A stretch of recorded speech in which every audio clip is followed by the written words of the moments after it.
নমস্কাৰ মৰমৰ ছাত্ৰ ছাত্ৰীসকল মই আজি তোমালোকৰ বাবে সপ্তম শ্ৰেণীৰ উন্মেষ পাঠ্যপুথিৰ ৫-৪ কৃষক পাঠটোলৈ আগবাঢ়িছোঁ। কৃষক পাঠটো এটা কবিতা।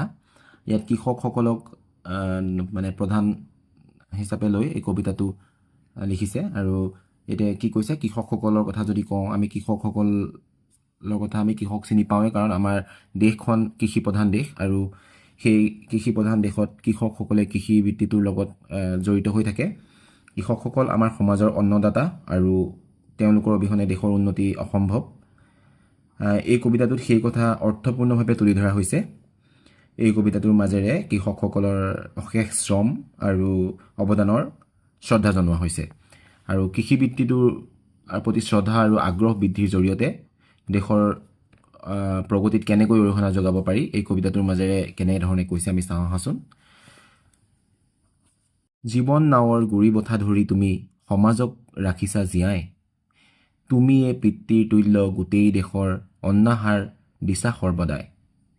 জীৱনৰ নাওখনৰ মানে বঠা ধৰিছে, এখন নাওৰ বঠা কোনে ধৰে? নাৱৰীয়াজনে, আৰু সেই খেতিয়কজনেও সেই নিজৰ আমাৰ জীৱনৰ বঠা ধৰিছে, মানে খাদ্য সামগ্ৰী তেওঁ কৃষি কৰি পেলাই কৃষি উৎপাদন কৰি তেওঁ আমাৰ কাৰণে খাদ্য যোগান ধৰিছে। সেইকাৰণে আমাৰ জীৱন নাৱৰ বঠা ধৰা বুলি কৈছে তেওঁলোকক, আৰু তেনেধৰণে তেওঁলোকে সমাজখনক জীয়াই ৰাখিছে বুলি কৈছে। তুমিয়ে পিতৃৰ তুল্য গোটেই দেশৰ অন্নহাৰা দিছা সৰ্বদাই। তুমিয়ে গোটেই দেশৰ পিতৃ, কাৰণ এজন কৃষকৰ কথা কোৱা নাই, সকলো কৃষকক কৈছে যে তোমালোকেই দেশখনক মানে খাদ্য বা খাদ্য সামগ্ৰী যোগান ধৰি মানে খাদ্য খাবৰ কাৰণে তোমালোকে মানুহখিনিক তুমি সহায় কৰি দিছা। অন্নহাৰ দিছা সৰ্বদাই, মানে সকলোকে তোমালোকে অন্ন দান দিছা, অন্ন উপহাৰ দিছা আৰু লঘোনে ভোকে থকাৰ পৰা তোমালোকে তেওঁলোকক সকলোকে মুক্তি কৰিছা। ঠিক আছে, তাৰপিছত কৈছে চোৱা, তোমাৰ জহতে লোকে আৰ্জি বিদ্যা ধন স্বদেশৰ উন্নতি সাধিছে, তোমাৰে উৎপন্ন লৈ কিনা বেচা কৰি সদাগৰে লক্ষীক বান্ধিছে।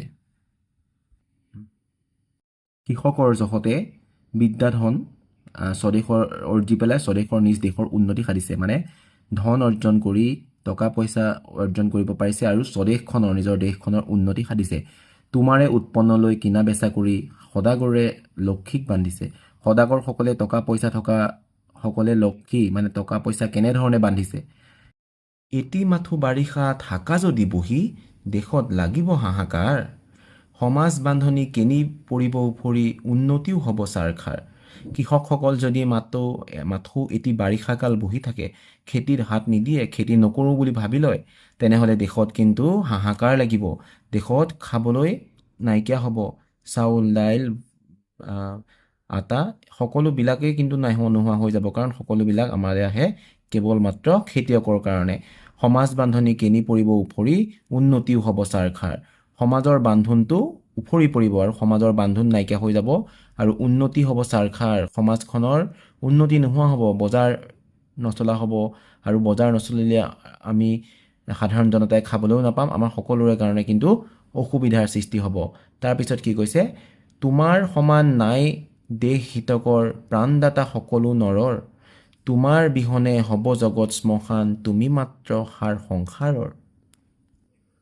কৃষকৰ সমান দেশৰ হিতৰ কাৰণে চিন্তা কৰা বেলেগ কোনো নাই। প্ৰাণদাতা সকলো নৰৰ, সকলো মানুহৰ প্ৰাণ দিছে, সকলো মানুহক জীৱন দিছে। তোমাৰ বিহনে হ'ব জগত শ্মশান, তুমি মাত্ৰ সাৰ সংসাৰ। তুমিয়েই সাৰ পানী, কৃষকসকলে কৈছে তুমিয়েই সাৰ পানী, তোমাৰ অবিহনে জগতখন কিন্তু শ্মশানত পৰিণত হ'ব। কবিয়ে কৃষকক প্ৰাণদাতা হিচাপে অভিহিত কৰিছে। ঠিক আছে, ইয়াৰ পিছত কি কৈছে? স্বাধীন কৃষি কৰি আপোন ইচ্ছাৰে তুমিয়েই মুকলিমূৰীয়া, নাপাতা কালৈকো হাত নধৰা খাটনি, ৰাখিছা দেশৰ তুমি চিয়া। কৃষকসকল স্বাধীনতাৰ প্ৰতীক। তেওঁলোকে স্বাধীন কৃষি কৰি আপোন ইচ্ছাৰে তুমিয়েই মুকলিমূৰীয়া, কৈছে তুমি মুকলিমূৰীয়া, তুমি মুক্ত মনেৰে স্বাধীনভাৱে খেতি কৰিছা। কৃষি মানে কৃষিৰ কথাই কৈছে।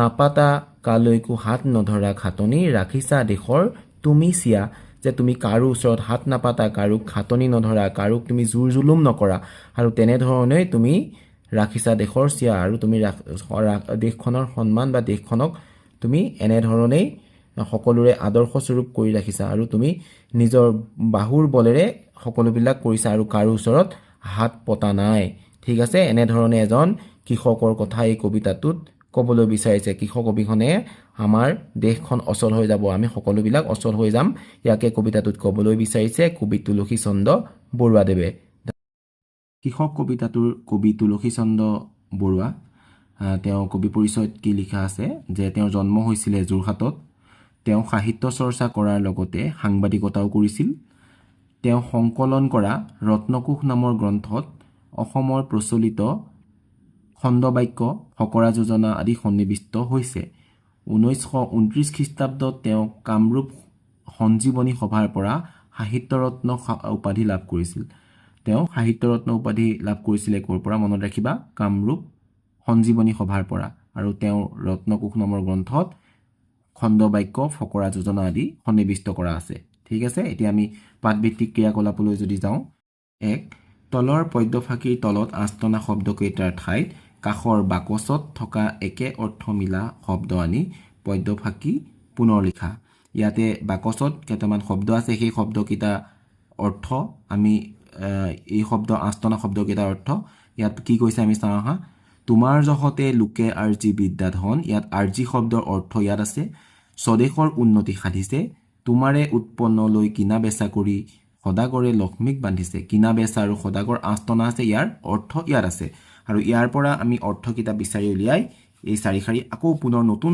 শব্দ ব্যৱহাৰ কৰি লিখিব লাগিব লিখিলে হ'ব এনে ধৰণৰ চোৱা তোমাৰ জহতে লোকে ঘটি বিদ্যা ধন স্বদেশৰ উন্নতি সাধিছে তোমাৰে উৎপন্ন লৈ ক্ৰয় বিক্ৰয় কৰি হাউদে লক্ষ্মীক বান্ধিছে ইয়াত চোৱা ঘটি ইয়াতে আৰ্জি আছিলে আৰ্জি শব্দৰ অৰ্থ ঘটি কিনা বেচা শব্দৰ অৰ্থ হৈছে ক্ৰয় বিক্ৰয় সদাগৰে শব্দৰ অৰ্থ হৈছে হাউদে ঠিক আছে এই তিনিটা নতুন শব্দ তোমালোকে পালা আৰু এই শব্দকেইটাৰ অৰ্থ তোমালোকলৈ পোনপটীয়াকৈ প্ৰশ্ন আহিব পাৰে যে অৰ্থ লিখা তেতিয়াও তোমালোকে কেৱল অৰ্থকেইটা লিখিলেই হ'ব ঠিক আছে নম্বৰ প্ৰশ্নত কি দিছে তলত দিয়া প্ৰশ্নবোৰৰ শুদ্ধ উত্তৰটো বাছি উলিয়াই সঠিক বৃত্তটো পূৰ কৰা তোমালোকে ইতিমধ্যে পাইছা এনেধৰণে বৃত্ত পূৰ কৰা প্ৰশ্ন প্ৰথমতে কি কৈছে সদাগৰে লক্ষ্মীক বান্ধিছে ইয়াত লক্ষ্মীক বান্ধিছে বাক্যাংশই কি বুজাইছে ক ধন সম্পত্তি বন্দী কৰি ৰাখিছে ধন সম্পত্তিৰে ভঁৰাল সাজিছে ধন সম্পত্তি আহৰণ কৰি চহকী হৈছে ধন সম্পত্তি আছুতীয়া কৰি ৰাখিছে ইয়াৰ পৰা শুদ্ধ উত্তৰটো হ'ব গ ধন সম্পত্তি আহৰণ কৰি চহকী হৈছে গতিকে গ বৃত্তটো আমি পূৰ কৰিছো ইয়াৰ পিছত কৈছে কাৰ গুণত লোকসকলে বিদ্যা শিক্ষা লাভ কৰি স্বদেশত উন্নতি সাধিছে বুলি কবিয়ে কৈছে পিতৃৰ সমাজৰ কৃষকৰ সদাগৰৰ কাৰ গুণত কৃষকৰ গুণত কৃষক আছিলে গ গতিকে আমি গ বৃত্তটো পূৰ কৰিছোঁ ইয়াত চাবাচোন দেই আমি আকৌ এবাৰ পঢ়ি দিম কাৰ জেগাত কৃষকৰ গুণত লোকসকলে বিদ্যা শিক্ষা লাভ কৰি স্বদেশত উন্নতি সাধিছে বুলি কবিয়ে কৈছে ঠিক আছে এতিয়া প্ৰশ্ন 3 কবিতাটোৰ মূল ভাৱ লিখা উত্তৰ আমি এনেধৰণে লিখিব পাৰোঁ তুলসীচন্দ্ৰ বৰুৱাদেৱৰ ৰচিত কৃষক নামৰ কবিতাটিত সমাজত কৃষকসকলৰ গুৰুত্ব আৰু মহান অৱদানৰ কথা অতি সৰল আৰু ধুনীয়াকৈ বৰ্ণনা কৰা হৈছে কৃষকসকলে জীৱন নাৱৰ গুৰি বঠা ধৰি সমাজখনক জীয়াই ৰাখিছে এজন পিতৃয়ে যিদৰে নিজৰ সন্তানক পোহপাল দিয়ে ঠিক তেনেকৈ কৃষকেও গোটেই দেশবাসীক সদায় অন্নৰ যোগান ধৰে কৃষকৰ কঠোৰ পৰিশ্ৰমৰ ফলতেই মানুহে বিদ্যা বুদ্ধি অৰ্জন কৰি দেশৰ উন্নতি কৰিব পাৰিছে আৰু ব্যৱসায়ীসকলেও তেওঁলোকৰ ফচল কিনা বেচা কৰি চহকী হ'ব পাৰিছে যদি কৃষকে মাত্ৰ এটা বাৰিষা খেতি কৰা এৰি বহি থাকে তেন্তে গোটেই দেশতে হাহাকাৰ লাগিব আৰু সমাজৰ সকলো উন্নতি একেবাৰে ধ্বংস হৈ পৰিব কৃষকসকলে কাৰো ওচৰত হাত নপতাকৈ নিজৰ ইচ্ছাৰে স্বাধীনভাৱে খেতি কৰি এক মুকলিমূৰীয়া আৰু সন্মানীয় জীৱন নিৰ্বাহ কৰে সেয়েহে কবিয়ে কৃষকসকলক দেশৰ সৰ্বশ্ৰেষ্ঠ হিতকাৰী সকলোৰে প্ৰাণদাতা আৰু দেশৰ প্ৰকৃত ভেটি অৰ্থাৎ চিয়া বুলি অভিহিত কৰিছে যাৰ অবিহনে এই পৃথিৱীখন শ্মশানত পৰিণত হ'ব এতিয়া প্ৰশ্ন 4 ক জীৱন নাটৰ গুৰি বঠা ধৰি কৃষকে কাক জীয়াই ৰাখিছে উত্তৰ জীৱন নাটৰ গুৰি বঠা ধৰি কৃষকে জগতক বা পৃথিৱীৰ সকলো জীৱকে জীয়াই ৰাখিছে খ কৃষকক কাৰ তুল্য বুলি কোৱা হৈছে? উত্তৰ কৃষকক পিতৃৰ তুল্য বুলি কোৱা হৈছে। প্ৰশ্ন 4 গ কৃষকৰ উৎপাদন কিনা বেচা কৰি কোনে লক্ষ্মীক বান্ধিছে? উত্তৰ কৃষকৰ উৎপাদন কিনা বেচা কৰি সদাগৰে লক্ষ্মীক বান্ধিছে। প্ৰশ্ন ঘ দেশত কেতিয়া হাহাকাৰ লাগিব বুলি কবিতাটোত কৈছে? কৃষকে যদি এটা বাৰিষা খেতি কৰা বন্ধ কৰি দিয়ে তেতিয়া দেশত খাদ্যৰ অভাৱত হাহাকাৰ লাগিব বুলি কোৱা হৈছে। প্ৰশ্ন 5 তলত দিয়া প্ৰশ্নকেইটাৰ উত্তৰ আলোচনা কৰি কোৱা আৰু লিখা। প্ৰশ্ন কত কৈছে এটা বাৰিষাকাল যদি কৃষকে খেতি নকৰি বহি থাকে তেনেহলে দেশত কি কি সমস্যা হ'ব পাৰে? উত্তৰ এটা বাৰিষাকাল কৃষকে খেতি নকৰিলে দেশত খাদ্যৰ সমস্যাই দেখা দিব আৰু হাহাকাৰ লাগিব। সমাজৰ বান্ধনি উফৰি পৰিব আৰু দেশত সকলো উন্নতি ছাৰখাৰ হৈ যাব। প্ৰশ্ন খ তোমাৰ সমান নাই দেশ হিতকৰ। ইয়াত তোমাৰ বুলি কাক কৈছে আৰু তেওঁক কিয় দেশ হিতকৰ বুলি কৈছে? উত্তৰ ইয়াত তোমাৰ বুলি কৃষকক কোৱা হৈছে। কৃষকসকলে সকলোৰে বাবে অন্ন উৎপাদন কৰি মানুহক জীয়াই ৰাখে আৰু তেওঁলোকৰ কষ্টৰ ফলতেই দেশ উন্নতিৰ দিশে আগবাঢ়ে। সেয়েহে তেওঁলোকক দেশ হিতকৰ বুলি কোৱা হৈছে। প্ৰশ্ন গ কবিতাটোত কবিয়ে কৃষকক কি কি নামেৰে বিভূষিত কৰিছে? বাছি উলিয়াই লিখা। উত্তৰ কবিয়ে কৃষকক পিতৃৰ তুল্য, দেশ হিতকৰ, প্ৰাণদাতা আৰু দেশৰ চিয়া নামেৰে বিভূষিত কৰিছে। প্ৰশ্ন ঘ কবিয়ে কৃষকক পিতৃৰ লগত কিয় তুলনা কৰিছে? কাৰণ দৰ্শোৱা। উত্তৰ এজন পিতৃয়ে যিদৰে অন্ন বস্ত্ৰ দি নিজৰ সন্তানক পোহপাল দিয়ে ঠিক তেনেকৈ কৃষকেও গোটেই দেশবাসীক অন্নৰ যোগান ধৰি জীয়াই ৰাখে বাবে কৃষকক পিতৃৰ লগত তুলনা কৰা হৈছে। প্ৰশ্ন ঙ কবিয়ে কৃষকক কিয় প্ৰাণদাতা বুলি কৈছে?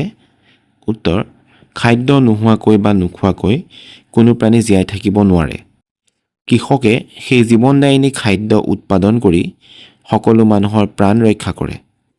সেইবাবে তেওঁলোকক প্ৰাণদাতা বুলি কোৱা হৈছে।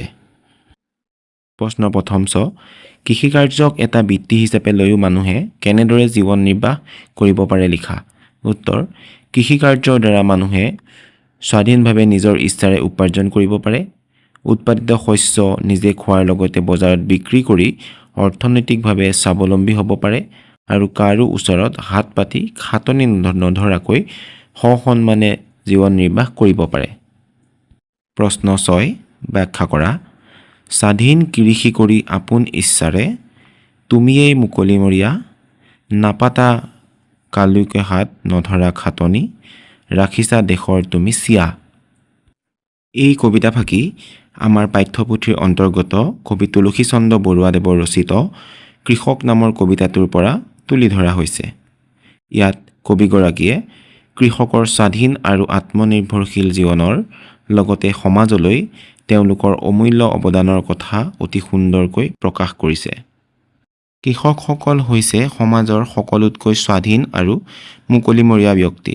তেওঁলোকে নিজৰ ইচ্ছা অনুসৰি স্বাধীনভাৱে খেতি বাতি কৰি জীৱন নিৰ্বাহ কৰে। জীৱন ধাৰণৰ বাবে তেওঁলোকে আনৰ ওপৰত নিৰ্ভৰশীল নহয়। নিজৰ প্ৰয়োজন পূৰাবলৈ তেওঁলোকে কাৰো ওচৰত হাত পাতিবলগীয়া নহয় বা কাৰো ওচৰত খাটনি কৰিবলগীয়া নহয়। নিজৰ শ্ৰম আৰু কষ্টেৰে মূৰ দাঙি জীয়াই থকা এই কৃষকসকলেই হৈছে প্ৰকৃততে দেশৰ ভেটি বা মূল আধাৰ। তেওঁলোকেই গোটেই দেশখনক মজবুতকৈ ধৰি ৰাখিছে আৰু দেশৰ সন্মান অক্ষুণ্ণ ৰাখিছে। এই বৰ্ণনাৰ জৰিয়তে কবিয়ে কৃষকৰ শ্ৰমৰ মৰ্যাদা আৰু তেওঁলোকৰ স্বাৱলম্বী জীৱনক শ্ৰদ্ধাৰে সোঁৱৰিছে। প্ৰশ্ন 7 বাক্য ৰচনা কৰা। ইয়াতে তোমালোকক কি কৈছে শব্দৰ অৰ্থ দিয়া আছে, অৰ্থখিনি মিলাব লাগিব। মিলাই বাক্য ৰচনা কৰিবলৈ দিছে। তোমালোকে সেই অৰ্থখিনি এনেধৰণে বেকেটত কাষতে লিখি দিবা। বঠা, বঠাৰ অৰ্থ নাও চলোৱা সঁজুলি। বাক্যটো হ'ব নাৱৰে জনে বঠাৰে নাওখন চলাই নিছে। সৰ্বদাই অৰ্থ সদায়। আমি সৰ্বদাই সঁচা কথা ক'ব লাগে। জহতে অৰ্থ গুণতে। পিতৃ মাতৃৰ জহতে আমি আজি পৃথিৱীৰ পোহৰ দেখিবলৈ পাইছোঁ। চিয়া অৰ্থ পুনাতিৰ দিনলৈকে থকা শস্য বা খ্যাতি। কৃষকসকলে বহু কষ্টৰে দেশৰ চিয়া অটুট ৰাখে। চাৰখাৰ শব্দৰ অৰ্থ সমূলি নষ্ট, নিশা লগা জুইকুৰাই গোটেই দোকানখন চাৰখাৰ কৰি দিলে। খাটনি, কাতৰ প্ৰাৰ্থনা, চাকৰিটোৰ বাবে তেওঁ বিষয়াগৰাকীৰ ওচৰত বহুত খাটনি ধৰিলে। প্ৰশ্ন 8 খ, তলত দিয়া বাক্যকেইটাত থকা সমাপিকা আৰু অসমাপিকা পদকেইটা বাছি উলিয়াই তালিকাত লিখা। বাক্য দি দিছে সমাপিকা আৰু অসমাপিকা। প্ৰথম বাক্যটো দিছে মই বজাৰৰ পৰা আহি ভাত খাম। অসমাপিকা হ'ল আহি আৰু সমাপিকা হ'ল খাম।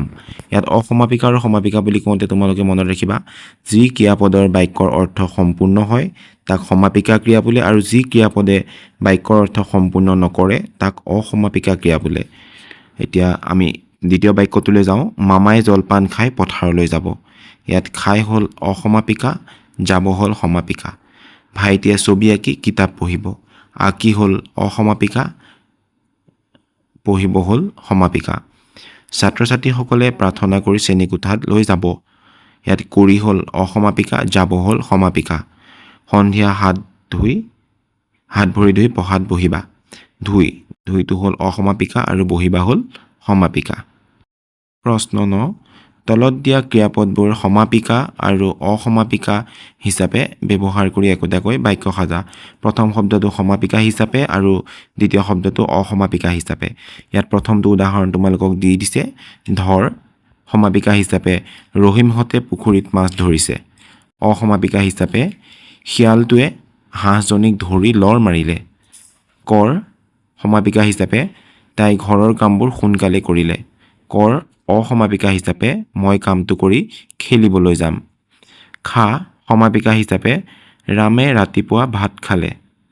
খা অসমাপিকা হিচাপে ভাত খাই আমি বিদ্যালয়লৈ যাম।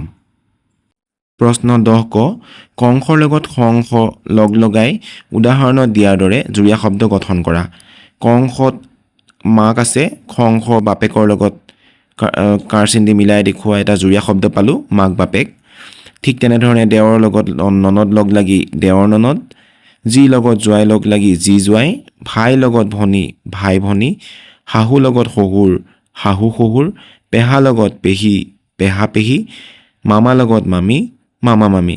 এতিয়া জুৰীয়া শব্দকেইটা হ'ল দেৱৰ ননদ, যি জোৱাই, ভাই ভনী, শাহু শহুৰ, পেহা পেহী, মাক বাপেক, মামা মামী। প্ৰশ্ন খত কৈছে ওপৰৰ সম্বন্ধবোচক জুৰীয়া শব্দকেইটা ব্যৱহাৰ কৰি বাক্য ৰচনা কৰা। মাক বাপেক, প্ৰত্যেক সন্তানৰ বাবে মাক বাপেক ভগৱানৰ দৰে। মামা মামী, কালি আমাৰ ঘৰলৈ মামা মামী আহিছিল। পেহা পেহী, বিহুৰ বন্ধত আমি পেহা পেহীৰ ঘৰলৈ যাম। শাহু শহুৰ, বোৱাৰীয়ে শাহু শহুৰক শ্ৰদ্ধা কৰিব লাগে। যি জোৱাই, তেওঁলোকৰ ঘৰলৈ যি জোৱাই ফুৰিবলৈ আহিছে। দেৱৰ ননদ, বিয়াৰ পাছত তাই দেৱৰ ননদৰ সৈতে মিলিজুলি আছে। ভাই ভনী, ভাই ভনীৰ সৈতে মিলিজুলি থাকিব লাগে। জ্ঞান সম্প্ৰসাৰণ 11 খ, তলত দিয়া প্ৰবচনকেইটি বহলাই লিখা। 1 নম্বৰত দিছে ঘন ঘনকৈ দিবা আলি, পৰ্বততো ৰুবা শালি। আহিনে কাটিয়ে ৰাখিবা পানী, যেনেকৈ ৰাখে ৰজাই ৰাণী। ইয়াত তোমাৰ বহলাই লিখিলে হ'ব এনেধৰণৰ, শালি ধানৰ খেতিৰ বাবে পথাৰত পানী জমা হৈ থকাটো অত্যন্ত প্ৰয়োজনীয়। খেতিৰ মাটিত যদি ঘন ঘনকৈ বোকাৰ আলি দিয়া হয় তেন্তে পানী ওলাই যাব নোৱাৰে।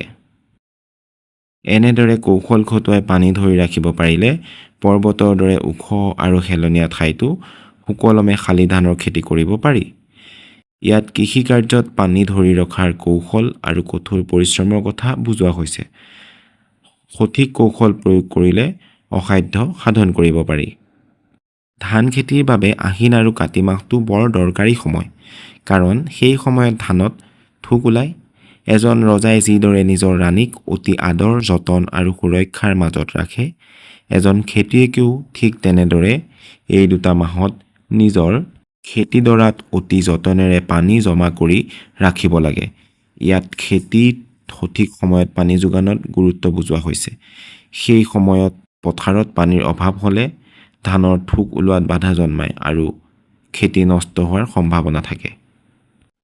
ইয়াৰ পিছৰ প্ৰবচনটো হ'ল ৩৬০ জোপা ৰুবা কল মাহেকে পষেকে চিকুনাবা তল পাত পচলা লাভত পাবা লংকাৰ বনিজ ঘৰতে পাবা।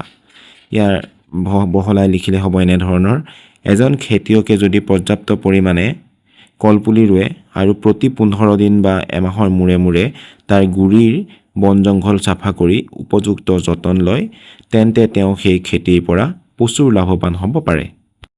এনে কৰিলে খেতিয়কে মূল ফচল কলখিনি পোৱাৰ উপৰিও কলপাত আৰু পচলা অতিৰিক্ত লাভ হিচাপে খাবলৈ আৰু বিক্ৰী কৰিবলৈ পায়। ফলত ঘৰতে বহি লংকাৰ বেপাৰীৰ দৰে প্ৰচুৰ ধন উপাৰ্জন কৰিব পাৰে। সঠিক পৰিকল্পনা আৰু কষ্টৰে কৃষিকাৰ্য কৰিলে মানুহ অৰ্থনৈতিকভাৱে স্বাৱলম্বী হ'ব পাৰে।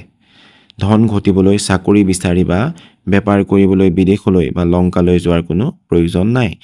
কৃষি কৰ্মৰ যোগেদি ঘৰতে থাকি প্ৰচুৰ পৰিমাণে সম্পত্তিগৰাকী হ'ব পাৰি। ইয়াৰ পিছৰ প্ৰবচনটো হ'ল ১৬০০ চাহত মূলা তাৰ আধাত তোলা তাৰ আধাত ধান বিনা চাহত পাণ।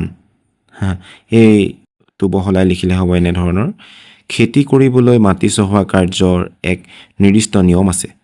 মূলা খেতিৰ বাবে মাটি অতি মিহিকৈ প্ৰায় ১৬ বাৰ চহাব লাগে। তোলা খেতিৰ বাবে তাৰ আধা অৰ্থাৎ ৮ বাৰ মাটি চহাব লাগে। ধান খেতিৰ বাবে আকৌ তোলাৰ আধা অৰ্থাৎ ৪ বাৰ চহালেই হয়। কিন্তু পাণ খেতিৰ বাবে মাটি চহোৱাৰ কোনো প্ৰয়োজনেই নাই। বিনা চাহত অৰ্থাৎ মাটি নচহোৱাকৈয়ে পাণ খেতি কৰিব পাৰি। যিকোনো কাম বা খেতি কৰাৰ আগতে তাৰ সঠিক নিয়ম আৰু পদ্ধতিৰ বিষয়ে পুংখানুপুংখ জ্ঞান থকাটো অতি প্ৰয়োজন। সঠিক জ্ঞানেৰে কাম কৰিলেহে সফলতা লাভ কৰিব পাৰি। প্ৰশ্ন ১২ তলত দিয়া বৃত্তিসমূহৰ বিষয়ে চমুটোকা লিখা। শিক্ষক, আৰক্ষী, চিকিৎসক, গায়ক। ইয়াত শিক্ষকৰ চমুটোকাত কেইটামান বাক্য দিয়া হৈছে। শিক্ষক সমাজৰ পথ প্ৰদৰ্শক। তেওঁলোকে শিক্ষাৰ্থীক জ্ঞান দান কৰি সৎ আৰু আদৰ্শৱান নাগৰিক হিচাপে গঢ়ি তোলে। এজন শিক্ষকে ছাত্ৰ ছাত্ৰীৰ ভৱিষ্যত নিৰ্মাণত গুৰুত্বপূৰ্ণ ভূমিকা পালন কৰে।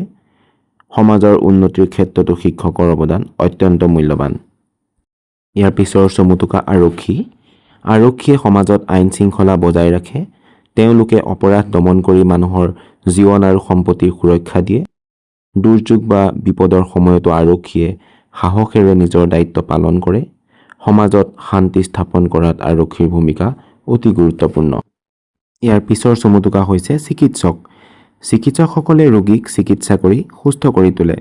তেওঁলোকে মানুহৰ জীৱন ৰক্ষাৰ বাবে দিন ৰাতি পৰিশ্ৰম কৰে। সমাজত চিকিৎসকক ভগৱানৰ দ্বিতীয় ৰূপ বুলি গণ্য কৰা হয়। অসুস্থ লোকক সুস্থ জীৱন দান কৰাই চিকিৎসকৰ প্ৰধান দায়িত্ব। শেষৰ চমুটোকাটো হ'ল গায়ক। গায়কে গান গাই মানুহক আনন্দ দিয়ে। সংগীতৰ জৰিয়তে তেওঁলোকে মানুহৰ মনোৰঞ্জন কৰাৰ লগতে সাংস্কৃতিক সংৰক্ষণতো সহায় কৰে। গায়কৰ সুমধুৰ কণ্ঠই মানুহৰ মন শান্ত আৰু আনন্দিত কৰি তোলে। সমাজত সংগীত চৰ্চাৰ ক্ষেত্ৰত গায়কৰ বিশেষ অৱদান আছে। তোমালোকক এতিয়া ১৩ নম্বৰ প্ৰশ্নটোত কি দিছে চাওঁ আহাচোন। ১৩ নম্বৰ প্ৰশ্নত দিছে বাতৰি কাকত পঢ়িব দিছে আৰু বাতৰি কাকতত প্ৰকাশিত এটা বিজ্ঞাপনৰ নমুনা তলত দিয়া হৈছে আৰু বিজ্ঞাপনটো পঢ়া আৰু সিপিঠিৰ উত্তৰ দিয়া। আমি সিপিঠিৰ উত্তৰ কৰাৰ আগত আমি বিজ্ঞাপনটোতনো কি আছে তাকে চাওঁ। বিজ্ঞাপনটোত দিছে জিলা কৃষি বিষয়া কাৰ্যালয় ডিব্ৰুগড় অসম। বিজ্ঞাপন বুলি ইয়াত লিখিছে আৰু এটা তাৰিখ থাকে সোঁ দিশে আৰু সেই তাৰিখটোৰ পিছত তলত লিখা থাকে বিজ্ঞাপনটোতনো আছে কি। ডিব্ৰুগড় স্থিত কৃষি বিষয়াৰ কাৰ্যালয়ৰ ৪ৰ্থ বৰ্গৰ পদ পিয়ন ড্ৰাইভাৰ আৰু মালি ৪ৰ্থ বৰ্গৰ পদ পিয়ন ড্ৰাইভাৰ আৰু মালিৰ নিযুক্তিৰ বাবে ইচ্ছুক প্ৰাৰ্থীৰ আবেদন বিচৰা হৈছে। উক্ত পদৰ বাবে পাবলগীয়া দৰমহা তথা অন্যান্য বানচসমূহ অসম চৰকাৰৰ যাৱতীয় বিধি অনুসৰি দিয়া হ'ব। মানে অসম চৰকাৰক যেনেধৰণে পইচা দিয়া হয় তেনেধৰণে পইচা বা অন্যান্য খৰচ পাতিসমূহো তেওঁ তেনেধৰণে দিব। প্ৰথমতে পদৰ নামটো কি দিছে চাওঁ আহা। প্ৰথমতে পদৰ নাম দিছে পিয়ন। তাৰ পদৰ সংখ্যা ৩টা বুলি কৈছে। অৰ্হতা শিক্ষাগত দ্বাদশ শ্ৰেণীলৈকে পঢ়া হ'ব লাগিব। অন্যান্য অৰ্হতাত কৈছে কম্পিউটাৰৰ এবছৰীয়া ডিপ্ল'মা থাকিব লাগিব। পদৰ নাম পিয়ন মনত ৰাখিবা।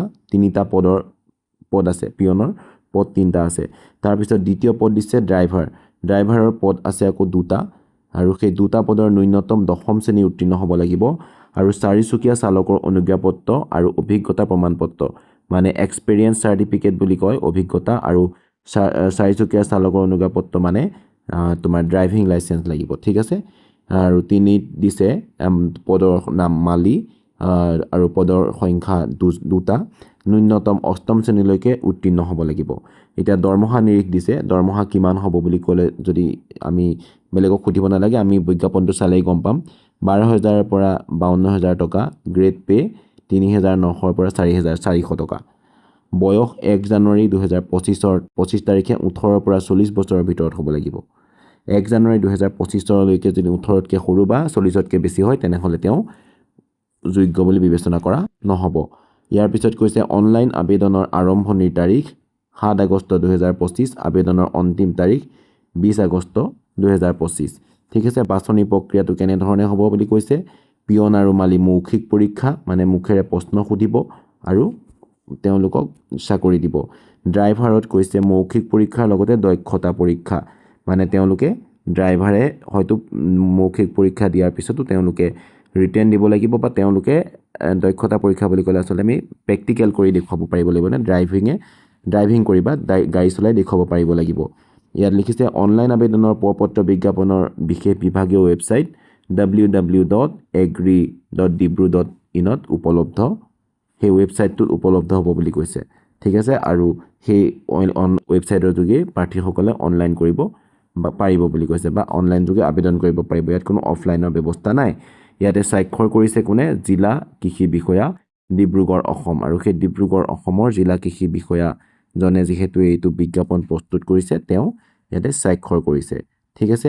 এতিয়া ইয়াৰ পিছত এই বিজ্ঞাপনৰ ভিত্তিতনো কেনেধৰণে প্ৰশ্ন আছে আমি তাকে চাওঁ আহাচোন ইয়াৰ পিছত কি কৈছে চাওঁ আহা শিপিঠীৰ বিজ্ঞাপনৰ ভিত্তিত তলৰ প্ৰশ্নকেইটাৰ উত্তৰ দিয়া ক'ত কৈছে যে বিজ্ঞাপনটো কোন তাৰিখে প্ৰচাৰ কৰা হৈছিল আমি পঢ়ি গম পাইছোঁ যে 5 আগষ্ট 2025 তাৰিখে বিজ্ঞাপনটো মুঠ কেইটা পদৰ বাবে দিয়া হৈছিলে মুঠেই 7টা পদ পিয়নৰ 3টা ড্ৰাইভাৰ আৰু মালিৰ 2 মুঠেই 7টা বিজ্ঞাপনটো কি পদৰ বাবে আবেদন কৰা হৈছিলে আমি ইয়াতে পাইছিলোঁ যে পিয়ন ড্ৰাইভাৰ আৰু মালি পদৰ বাবে ঠিক আছে বিজ্ঞাপনটো কি বৰ্গৰ আছিলে চতুৰ্থ বৰ্গৰ আমাৰ মনত আছে যে বিজ্ঞাপনটো চতুৰ্থ বৰ্গৰ ইয়াত তোমালোকৰ সুবিধা হোৱাকৈ প্ৰশ্নবোৰৰ উত্তৰ বহীত লিখি ল'বা মই ইয়াতে কাষতে লিখি দিছোঁ ইয়াতে কৈছে কি পদকেইটা কি অৰ্হতা বিচৰা হৈছে পদকেইটাত অৰ্হতা বেলেগ বিচৰা হৈছে মই এই সাইডত বাওঁফালে লিখিছোঁ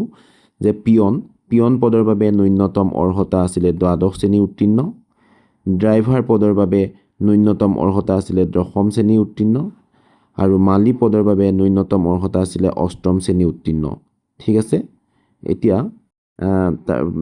প্ৰথম ছত কৈছে প্ৰাৰ্থীৰ বয়স কিমান বছৰ হ'ব লাগিব বুলি বিজ্ঞাপনটোত কোৱা হৈছে 18ৰ পৰা 40 বছৰৰ ভিতৰত হ'ব লাগিব বুলি কৈছে ড্ৰাইভাৰ প্ৰাৰ্থীৰ বাছনি প্ৰক্ৰিয়া কেনেদৰে কৰা হ'ব ড্ৰাইভাৰ প্ৰাৰ্থীৰ বাছনি পৰীক্ষা মৌখিক পৰীক্ষা আৰু দক্ষতা পৰীক্ষা এই 2 ধৰণৰ পৰীক্ষাৰ ভিত্তিতে হ'ব তাৰ পিছত য'ত কৈছে আবেদন প্ৰক্ৰিয়া কেতিয়া আৰম্ভ হয় কেতিয়া শেষ হ'ব আৰম্ভ হ'ব 7 আগষ্ট 2025 আৰু শেষ হ'ব 20 আগষ্ট 2025 ঠিক আছে আৰু আবেদন প্ৰাৰ্থীয়ে তাৰ পিছত 6 নম্বৰত কৈছে প্ৰাৰ্থীয়ে আবেদন প্ৰক্ৰিয়া পত্ৰ কেনেকৈ পূৰণ কৰিব ইয়াত স্পষ্টকৈ লিখা আছে অনলাইন যোগে মানে ইয়াত অফলাইনৰ ব্যৱস্থা নাই অনলাইন যোগে প্ৰাৰ্থীয়ে পত্ৰ প্ৰেৰণ কৰিব লাগিব ঠিক তোমালোকে এনে ধৰণে বিজ্ঞাপন তোমালোকে পেপাৰত চাবাচোন পেপাৰত বিজ্ঞাপনবিলাকতো ঠিক একেধৰণেই লিখা থাকে আৰু তোমালোকে হয়তো আৰু কেইদিনমানৰ পিছত ডাঙৰ হৈ এনে ধৰণে বিজ্ঞাপন চাই তোমালোকে এপ্লাই কৰিব পাৰিবা তোমালোকে অনলাইন যোগে আবেদন কৰিবলগীয়াও